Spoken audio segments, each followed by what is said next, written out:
ಓಂ ಶ್ರೀ ಗುರುದೇವ ದತ್ತ.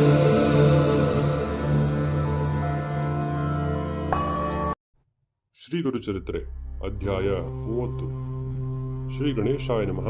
ಶ್ರೀ ಸರಸ್ವತೇ ನಮಃ. ಶ್ರೀ ಗುರುಭ್ಯೋ ನಮಃ.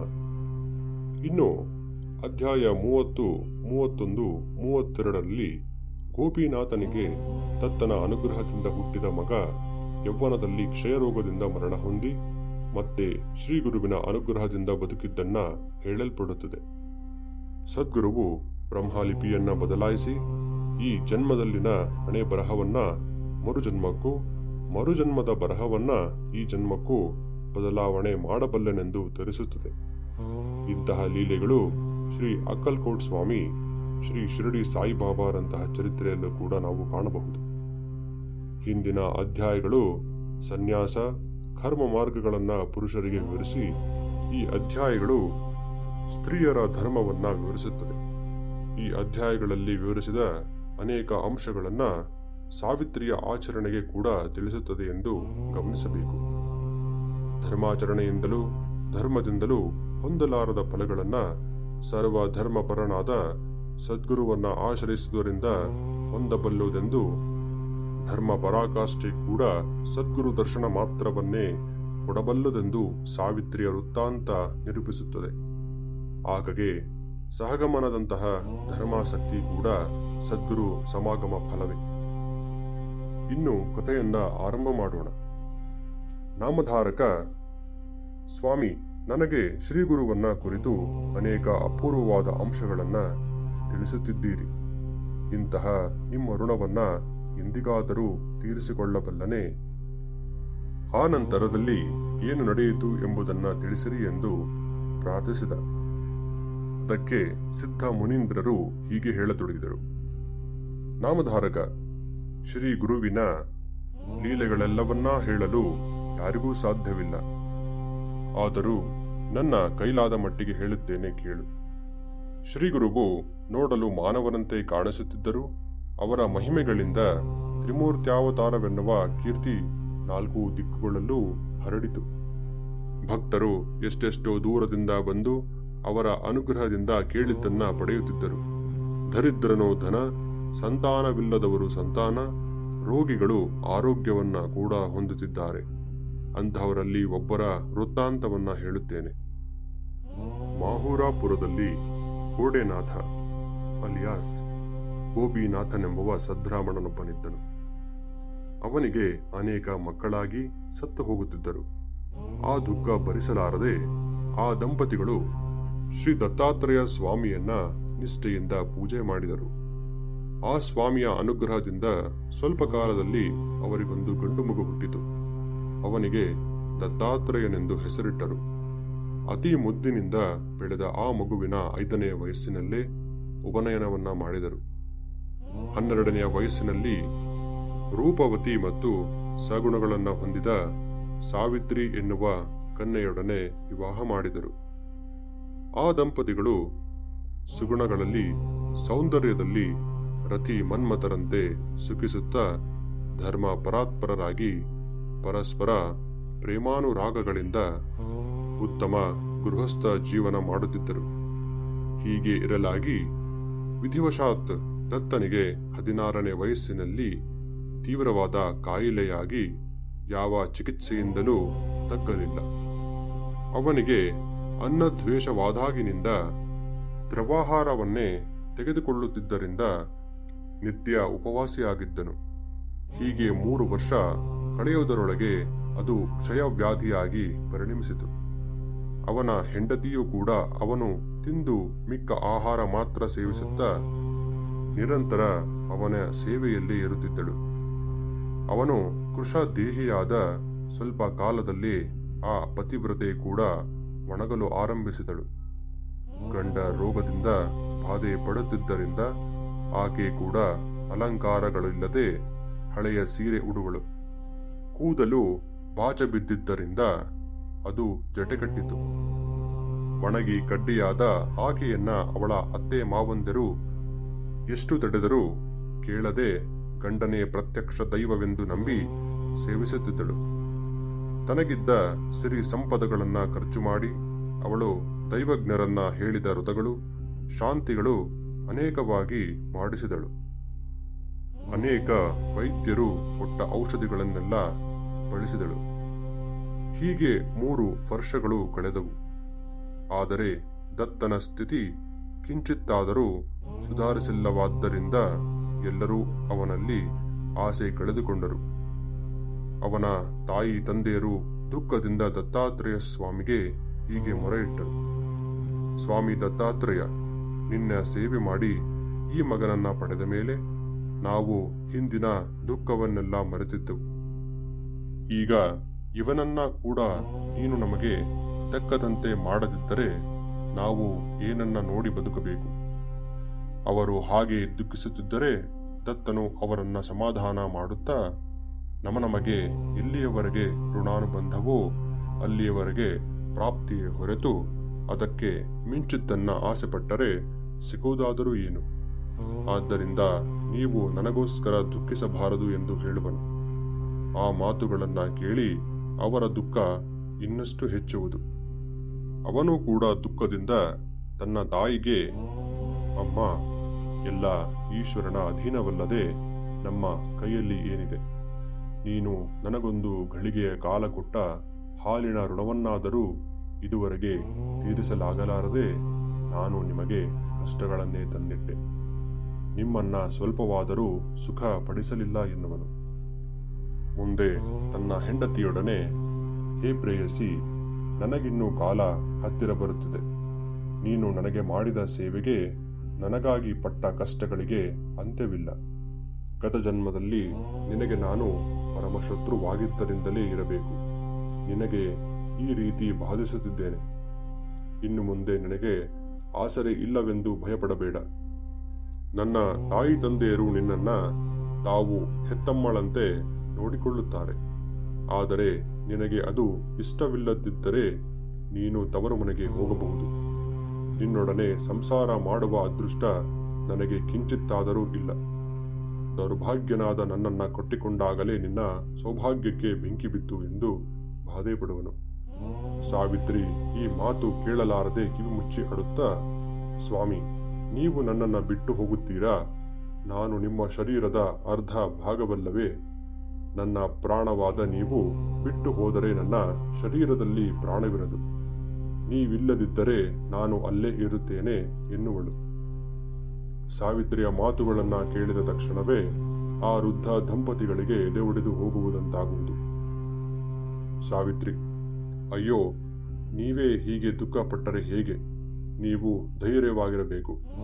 ನನ್ನ ಪ್ರಾಣೇಶ್ವರನಿಗೆ ಎಂತಹ ಭಯವೂ ಇಲ್ಲ. ಎಲ್ಲರೂ ಸೇರಿ ಭಗವಂತನನ್ನ ಪ್ರಾರ್ಥಿಸೋಣ ಎಂದು ಧೈರ್ಯ ಹೇಳುವಳು. ಆಕೆ ಒಂದು ಸಲ ಹವಾ ಬದಲಾವಣೆಗೆಂದು ಅವನನ್ನ ಎಲ್ಲಿಗಾದರೂ ಕರೆದುಕೊಂಡು ಹೋಗಬೇಕೆಂದುಕೊಂಡಳು. ಆಗ ಗ್ರಾಮಸ್ಥನೊಬ್ಬ, ನೀವು ದತ್ತ ಭಕ್ತರಲ್ಲವೇ? ದತ್ತಾವತಾರವಾದ ಶ್ರೀ ಗುರುವಿನ ಬಳಿ ಹೋಗಿ, ಅಲ್ಲಿ ಬಹಳ ಜನಕ್ಕೆ ಒಳ್ಳೆಯದಾಗಿದೆ ಎಂದು ಹೇಳುತ್ತಾನೆ. ಆಗ ಸಾವಿತ್ರಿ ಅತ್ತೆ ಮಾವಂದರಿಗೆ ನಮಸ್ಕಾರ ಮಾಡಿ, ಗಂಧರ್ವಪುರದಲ್ಲಿ ಶ್ರೀ ನೃಸಿಂಹ ಸರಸ್ವತಿ ಎನ್ನುವ ಮಹನೀಯರಿದ್ದಾರೆ. ಅವರ ಅನುಗ್ರಹದಿಂದ ನನ್ನ ಗಂಡನಿಗೆ ಮತ್ತೆ ಆರೋಗ್ಯ ಉಂಟಾಗುತ್ತದೆ ಎನ್ನುವ ನಂಬಿಕೆ ನನಗಿದೆ. ನೀವು ಅನುಮತಿ ಕೊಟ್ಟರೆ ನಾವಿಬ್ಬರು ಅಲ್ಲಿಗೆ ಹೋಗುತ್ತೇವೆ. ಆ ಸ್ವಾಮಿಯ ಮಹಿಮೆ ಕುರಿತು ಬಹಳ ಜನ ಹೇಳುತ್ತಿದ್ದುದನ್ನ ಕೇಳಿದ್ದೇನೆ. ನಾವಲ್ಲಿಗೆ ಹೋಗಲು ಅನುಜ್ಞೆ ಕೊಡಬೇಕು ಎಂದು ಅವರ ಕಾಲ ಮೇಲೆ ಬಿದ್ದು ಬೇಡಿಕೊಂಡಳು. ಆ ವೃದ್ಧರು ತಾವು ಆಸೆ ಬಿಟ್ಟ ಮಗ ಹೇಗಾದರೂ ಬದುಕಿದರೆ ಸಾಕೆಂದು ಅದಕ್ಕೆ ಅನುಮತಿ ಕೊಟ್ಟು ಬೇಕಾದ ಏರ್ಪಾಟುಗಳನ್ನ ಮಾಡಿದರು. ಆಕೆ ತನ್ನ ಅತ್ತೆ ಮಾವಂದಿರೊಡನೆ, ನೀವು ಧೈರ್ಯವಾಗಿರಿ, ಆ ಗುರುದೇವರೇ ನನ್ನ ಗಂಡನನ್ನ ರಕ್ಷಿಸಬಲ್ಲರು ಎಂದು ಹೇಳಿ ಅವರಿಗೆ ನಮಸ್ಕಾರ ಮಾಡಿ ಅಪ್ಪಣೆ ಪಡೆದು ಹೊರಟಳು. ಆ ಯುವತಿಯ ಧೈರ್ಯಕ್ಕೆ ಆ ವೃದ್ಧ ದಂಪತಿಗಳು ಆಶ್ಚರ್ಯಪಟ್ಟು, ಅಮ್ಮ, ಮಗು ಶ್ರೀ ದತ್ತಸ್ವಾಮಿಯ ಅನುಗ್ರಹದಿಂದ ನಮ್ಮ ಮಗು ಚಿರಂಜೀವಿಯಾಗಲಿ, ಸೌಭಾಗ್ಯವತಿಯಾಗು ಎಂದು ಹೃದಯ ಪೂರ್ವಕವಾಗಿ ಆಶೀರ್ವಾದ ಮಾಡಿ ಬೀಳ್ಕೊಟ್ಟರು. ಸಾವಿತ್ರಿ ತನ್ನ ಗಂಡನಿಗೆ ಶ್ರಮವಾಗದಂತೆ ಪಲ್ಲಕ್ಕಿಯಲ್ಲಿ ಮಧುರವಾದ ಹಾಸಿಗೆ ಹಾಕಿ ಬೋಯಿಗಳನ್ನ ಮೆಲ್ಲಗೆ ಹೋಗಿರೆಂದು ಹೇಳಿದಳು. ಈ ವಿಧವಾಗಿ 3 ದಿನ ಪ್ರಯಾಣ ಮಾಡಿ ಗಂಧರ್ವ ನಗರದ ಹತ್ತಿರಕ್ಕೆ ಬಂದರು. ಸಾವಿತ್ರಿ ಅಲ್ಲಲ್ಲಿ ಪಲ್ಲಕ್ಕಿಯನ್ನ ನಿಲ್ಲಿಸಿ ಶ್ರೀಗುರುವನ್ನ ಕುರಿತು ಕೇಳುತ್ತಿದ್ದಾಳೆ. ಅಷ್ಟು ದೂರ ಪ್ರಯಾಣ ಮಾಡಿದ್ದಕ್ಕೆ ಬಳಲಿದ ದತ್ತನಿಗೆ ರೋಗ ಬಾಧೆಗಳು ತೀವ್ರವಾದವು. ಅವಸಾನ ದಶೆ ಬಂದೇ ಬಿಟ್ಟಿದ್ದೇನೋ ಎನ್ನುವಂತಹ ಬಾಧೆಯಿಂದ ಒದ್ದಾಡಿ ಹೋಗುತ್ತಿದ್ದಾನೆ. ಹಾಗೂ ಹೀಗೋ ಪಲ್ಲಕ್ಕಿಯನ್ನ ಗಂಧರ್ವಪುರಕ್ಕೆ ತಂದು ಅಲ್ಲೊಂದು ಕಡೆ ಅದನ್ನ ಇಳಿಸಿ ಸಾವಿತ್ರಿ ಬೇಗ ಬೇಗ ಹೋಗಿ ಶ್ರೀಗುರುವು ಎಲ್ಲಿದ್ದಾರೆಂದು ಊರಿನವರನ್ನ ಕೇಳಿದಳು. ಅವರು ಸ್ವಾಮಿ ಅನುಷ್ಠಾನಕ್ಕೆಂದು ಸಂಗಮಕ್ಕೆ ಹೋಗಿದ್ದಾರೆಂದು ಹೇಳಿದರು.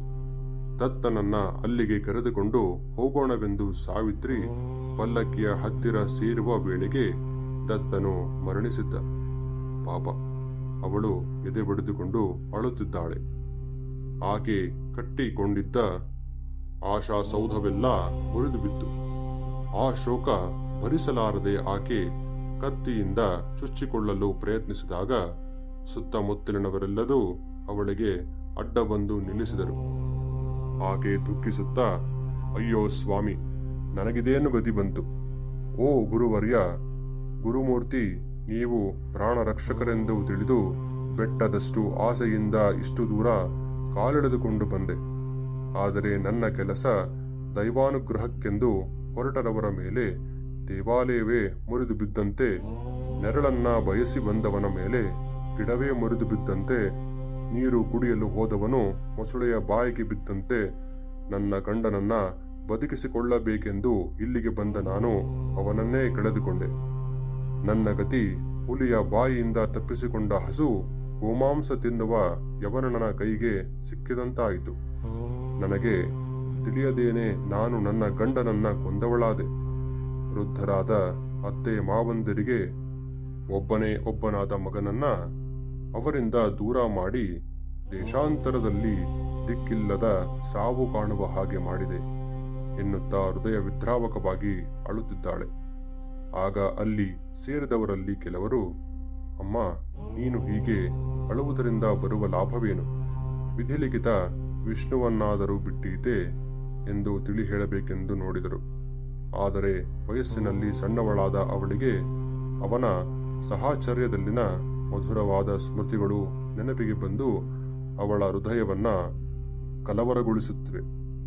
ಅವಳು ದೀನಾತಿದೀನಳಾಗಿ ಅವರೆಲ್ಲರಿಗೆ, ಅಯ್ಯ, ಈಗ ನಾನೆಲ್ಲಿ ಯಾರ ಆಶ್ರಯದಲ್ಲಿರಬೇಕು? ನನ್ನ ಪ್ರಾಣನಾಥನ ಮರಣವಾದ ಮೇಲೆ ನಾನು ಬದುಕುವುದು ಹೇಗೆ? ನನ್ನ ಗಂಡನಂಥ ಸುಗುಣ ಸಂಪನ್ನ ಈ ಲೋಕದಲ್ಲೇ ಇನ್ನಾರೂ ಇಲ್ಲ. ಸಣ್ಣವಳಾಗಿದ್ದಾಗ ಗೌರಿ ವ್ರತ, ಮದುವೆಯಾದ ಮೇಲೆ ಭವಾನಿಯ ಪೂಜೆಗಳು, ಅಖಂಡ ಸೌಭಾಗ್ಯ ವ್ರತ ಎಲ್ಲವನ್ನ ಬಹಳ ಶ್ರದ್ಧೆಯಿಂದ ಮಾಡಿದೆ. ಆ ಪುಣ್ಯವೆಲ್ಲ ಏನಾಯಿತು? ನನ್ನ ಮಾಂಗಲ್ಯ ರಕ್ಷಣೆಗೆ ನನ್ನ ಒಡವೆಗಳನ್ನೆಲ್ಲ ಕಳೆದುಕೊಂಡೆ. ಅದಕ್ಕೆ ಫಲ ಕೊನೆಗೆ ಅರಿಶಿನ ತಾಳಿ ಕೂಡ ದಕ್ಕದಿರುವುದೇ ಆಯಿತಲ್ಲ ಎಂದು ದುಃಖಿಸುತ್ತಾ ಆ ಶವದ ಮೇಲೆ ಬಿದ್ದು, ಸ್ವಾಮಿ, ನನ್ನನ್ನ ಬಿಟ್ಟು ನೀವೆಲ್ಲಿ ಹೋದಿರಿ? ನೀವೆಲ್ಲದೆ ನಾನು ಹೇಗೆ ಬದುಕಲಿ? ಅಯ್ಯೋ, ಈ ವಾರ್ತೆಯನ್ನ ಕೇಳಿದ ತಕ್ಷಣವೇ ನಿಮ್ಮ ತಾಯಿ ತಂದೆಯರು ಸಾಯುತ್ತಾರೆ. ಅವರ ಮಗನನ್ನ ಹೇಗಾದರೂ ಮಾಡಿ ಬದುಕಿಸುತ್ತೇನೆ ಎಂದು ಅವರನ್ನ ನಂಬಿಸಿ ನಿಮ್ಮನ್ನ ಇಲ್ಲಿಗೆ ಕರೆತಂದೆ. ನಾನು ಈ ಕೆಲಸ ಮಾಡಿದ್ದರಿಂದ 3 ಪ್ರಾಣ ತೆಗೆದ ದೋಷಿಯಾದೆ. ನಾನೀಗ ಅವರಿಗೆ ಹೇಗೆ ಮುಖವನ್ನಾದರೂ ತೋರಿಸಲಿ? ನಾನು ನಿಮ್ಮೊಡನೆಯೇ ಬರುತ್ತೇನೆ ಎನ್ನುತ್ತಾ ಹೃದಯ ವಿದ್ರಾವಕವಾಗಿ ಶೋಕಿಸುತ್ತಿದ್ದಾಳೆ. ಆ ಸಮಯದಲ್ಲಿ ಅಲ್ಲಿಗೆ ಕತ್ತಿನಲ್ಲಿ ರುದ್ರಾಕ್ಷಿ ಮಾಲೆ, ಕೈಯಲ್ಲಿ ಶೂಲ, ಶರೀರಕ್ಕೆಲ್ಲ ಭಸ್ಮವನ್ನ ಧರಿಸಿದ ಒಬ್ಬ ತಪಸ್ವಿ ಬಂದು ಸಾವಿತ್ರಿಗೆ ಹೀಗೆ ಉಪದೇಶವನ್ನ ಮಾಡಿದನು. ಹುಚ್ಚಮ್ಮ, ನೀನು ಹೀಗೆ ಅಳುವುದರಿಂದ ಪ್ರಯೋಜನವೇನು? ಹಣೆಬರಹ ಬದಲಾಗುವುದಿಲ್ಲವಲ್ಲವೇ? ಹೋದ ಪ್ರಾಣವೇನಾದರೂ ಬರುವುದೇನು? ಈ ಭೂಮಿಯಲ್ಲಿ ಸಾಯದೆ ಶಾಶ್ವತವಾಗಿ ಯಾರು ನಿಲ್ಲುತ್ತಾರೆ? ಆದರೂ ಇವನು ಇಲ್ಲಿಗೆ ಹೋಗಿದ್ದಾನೆಂದುಕೊಂಡಿದ್ದೀಯ? ಆಲೋಚನೆ ಮಾಡು. ಹಾಗೆ ನೋಡಿದರೆ ನೀನ್ಯಾರು? ಇಲ್ಲಿಂದ ಬಂದೆಯೋ ಹೇಳು? ಪ್ರವಾಹದಲ್ಲಿ ಎಲ್ಲಿಂದಲೂ ಬಂದು ಸೇರಿಕೊಂಡ ಕಟ್ಟಿಗೆಗಳ ಹಾಗೆ ಭೂಮಿಯಲ್ಲಿ ಜೀವಿಗಳು ಸೇರುತ್ತಾರೆ. ಸ್ವಲ್ಪ ಕಾಲವಾದ ಮೇಲೆ ಹಾಗೆ ಬಿಟ್ಟು ಹೋಗುತ್ತಾರೆ. ಪಕ್ಷಿಗಳು ಸಂಧ್ಯಾ ಸಮಯದಲ್ಲಿ ಗೂಡು ಸೇರಿದ ಹಾಗೆ ಜೀವಿಗಳು ಎಲ್ಲಿಂದ ಬಂದವೋ ಅಲ್ಲಿಗೆ ಮತ್ತೆ ಸೇರಿಕೊಳ್ಳುತ್ತವೆ. ನೀರಿನಿಂದದ್ದ ಗುಳ್ಳೆಯಂತೆ ಈ ಶರೀರಗಳು ಬಂದು ಸ್ವಲ್ಪ ಕಾಲವಿದ್ದು ಮತ್ತೆ ನಾಶವಾಗುತ್ತಲೇ ಇರುತ್ತವೆಯಲ್ಲವೇ? ಹುಟ್ಟುವವನು ಸಾಯುವವನು ಅದರಲ್ಲಿ ಎಲ್ಲಿದ್ದಾನೆ? ಅವನ್ಯಾರು? ಮಾಯಾವಿಷರಾಗಿ ಅಂತಹ ಜೀವರನ್ನ ನನ್ನವರು ಎಂದುಕೊಳ್ಳುವುದು ಒಂದು ಭ್ರಾಂತಿಯೇ. ಇವನ ತತ್ವವೇನೆಂದು ಆಲೋಚಿಸದೆ ಈ ಶರೀರವೇ ನಿನ್ನ ಗಂಡ ಎಂದುಕೊಳ್ಳುತ್ತಿದ್ದೀಯ. ಜೀವನು ಕರ್ಮದಿಂದ ಶರೀರ ಧಾರಣೆ ಮಾಡುತ್ತಾನೆ. ಕರ್ಮ ತ್ರಿಗುಣಗಳಿಂದ ಇದ್ದ ಹಾಗೆ ಕಾಣಿಸುತ್ತದೆಯೇ ಹೊರತು ನಿಜವಾಗಿ ಅವಿಲ್ಲವೇ ಇಲ್ಲ. ತ್ರಿಗುಣಾತ್ಮಕವಾದದ್ದು ಮಾಯೆಯೇ ಹೊರತು ಆತ್ಮವಲ್ಲ.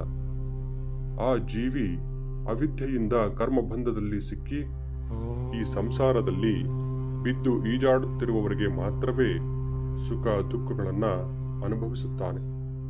ಇನ್ನು ಮೃತ್ಯು ಎನ್ನುತ್ತೀಯೇನು? ಸುದೀರ್ಘವಾದ ಆಯಸ್ಸುಳ್ಳ ದೇವತೆಗಳು ಕೂಡ ಕಲ್ಪಾಂತದಲ್ಲಿ ನಾಶವಾಗಬೇಕದ್ದೆ. ಇನ್ನು ಮಾನವನ ವಿಷಯವೇನೆಂದು ಹೇಳಬೇಕೇ? ಕಾಲದಿಂದ ಹುಟ್ಟಿ ಅದಕ್ಕೆ ಅಧೀನವಾದ ಈ ಶರೀರ ಸ್ಥಿರವಾಗಿರುವುದು ಹೇಗೆ ಸಾಧ್ಯ? ಹೀಗೆ ಕಾಲ, ಕರ್ಮ, ತ್ರಿಗುಣಗಳಿಗೆ ಒಳಪಟ್ಟಿರುವ ಈ ಭೌತಿಕ ಶರೀರ ಹುಟ್ಟಿದ್ದಕ್ಕೆ ಸಂತೋಷವಾಗಲಿ, ಮರಣಿಸಿದ್ದಕ್ಕೆ ದುಃಖವಾಗಲಿ ಹೊಂದಬಹುದಾದಂತಹದ್ದು ಏನೂ ಇಲ್ಲ. ಗರ್ಭದಲ್ಲಿ ಬಿದ್ದಾಗಿನಿಂದ ಮುದುಗನಾಗುವವರೆಗೂ ಹಿಂದೆ ಮಾಡಿದ ಕರ್ಮವನ್ನ ಅನುಸರಿಸಿ ಯಾವಾಗಲೂ ಒಂದು ಸಲ ಸಾಯುವುದು ಯಾರಿಗೂ ತಪ್ಪಿದ್ದಲ್ಲ. ಆ ಮಧ್ಯ ಕಾಲದಲ್ಲಿ ಯಾರಾದರೂ ಅವರ ವಿಧಿ ಬರಹಗಳನ್ನ ಅನುಸರಿಸಿ ಎಲ್ಲಿ ಯಾವ ಸಮಯದಲ್ಲಿ ಎಂತಹ ಸುಖ ದುಃಖಗಳನ್ನ ಅನುಭವಿಸಬೇಕೋ ಅಂತಹವನ್ನ ಅನುಭವಿಸಬೇಕಾದದ್ದೇ ಹೊರತು ಅವನ್ನ ನಿವಾರಿಸಲು ಯಾರಿಗೂ ಸಾಧ್ಯವಿಲ್ಲ. ಯಾವಾಗಲಾದರೂ ಪ್ರಾಯಶ್ಚಿತ್ತ ಕರ್ಮಗಳ ಮೂಲಕ ದುಷ್ಕರ್ಮಗಳನ್ನ ನಾಶ ಮಾಡಿಕೊಳ್ಳಬಹುದು. ಆದರೆ ಕಾಲಗತಿಯನ್ನ ನಿಯಮಿಸಲು ಯಾರಿಂದಲೂ ಸಾಧ್ಯವಾಗದು. ಈಗಿನ ನಿನ್ನ ಈ ಸಂಬಂಧವೇ ನಿಜವಾಗಿದ್ದರೆ ಗತಜನ್ಮದಲ್ಲಿ ನಿನಗೆ ಯಾರೊಡನೆ ಎಂತಹ ಸಂಬಂಧವಿತ್ತೋ ಹೇಳಬಲ್ಲೆಯಾ? ಅಥವಾ ಬರುವ ಜನ್ಮದಲ್ಲಿ ನಿನಗೇನಾಗುತ್ತದೆ ಎಂಬುದನ್ನ ಹೇಳಬಲ್ಲೆಯಾ? ಅದನ್ನ ಆಲೋಚನೆ ಮಾಡದೆ ವ್ಯರ್ಥವಾಗಿ ಬಾಧೆ ಪಡುತ್ತಿದ್ದೀಯ. ರಕ್ತ, ಮಾಂಸ, ಶ್ಲೇಷ ಮುಂತಾದ ಧಾತುಗಳಿಂದ ಮಾಡಲ್ಪಟ್ಟ ಈ ಪಾಂಚಭೌತಿಕ ಶರೀರವನ್ನ ನಾನು ನನ್ನದು ಎಂದು ಕೊಳ್ಳುವುದು ಸರಿಯೇ? ಇಷ್ಟಕ್ಕೂ ನೀನು ಅಳುತ್ತಿರುವುದು ಈ ಚರ್ಮದ ಬೊಂಬೆಗೆ. ಇನ್ನಾದರೂ ನಿನ್ನ ಶೋಕ ನಿಗ್ರಹ ಮಾಡಿಕೊಂಡು ಈ ಜನ್ಮ ಚಕ್ರದಿಂದ ಹೊರಬೀಳುವ ಮಾರ್ಗವನ್ನ ಆಲೋಚನೆ ಮಾಡು ಎಂದುತ್ತಾರೆ. ಆ ಬೋಧೆಯನ್ನ ಕೇಳಿ ಸಾವಿತ್ರಿ ಸ್ವಲ್ಪ ಸಮಾಧಾನಗೊಂಡು ಆ ಮುನಿಯ ಪಾದಗಳಿಗೆ ನಮಸ್ಕಾರ ಮಾಡಿ, ಸ್ವಾಮಿ, ನನಗೆ ಹೇಗಾದರೂ ಏನಾದರೂ ಉಪಾಯವನ್ನ ಹೇಳಿ. ನೀವು ಹೇಳಿದ ಹಾಗೆ ಮಾಡುತ್ತೇನೆ. ಹೇ ದಯಾಸಾಗರ, ನೀವೇ ನನಗೆ ತಾಯಿ, ತಂದೆ. ನಾನು ಈ ಸಂಸಾರದಿಂದ ಉದ್ಧಾರವಾಗುವ ಮಾರ್ಗವನ್ನ ತೋರಿಸಿ ಎಂದು ಬೇಡಿಕೊಳ್ಳುತ್ತಾಳೆ. ಇಲ್ಲಿಗೆ ಶ್ರೀ ಗುರುಚರಿತ್ರೆಯ ಅಧ್ಯಾಯ 30 ಮುಕ್ತಾಯಗೊಂಡಿತು. ಈ ಅಧ್ಯಾಯವನ್ನ ಗುರುಗಳ ಪಾದಗಳಿಗೆ ಅರ್ಪಣೆಯನ್ನ ಮಾಡೋಣ. ಶ್ರೀ ದತ್ತಾಯ ಗುರುವೇ ನಮಃ. ಶ್ರೀಪಾದ ಶ್ರೀವಲ್ಲಭಾಯ ನಮಃ. ಶ್ರೀ ನೃಸಿಂಹ ಸರಸ್ವತಿಯೇ ನಮಃ.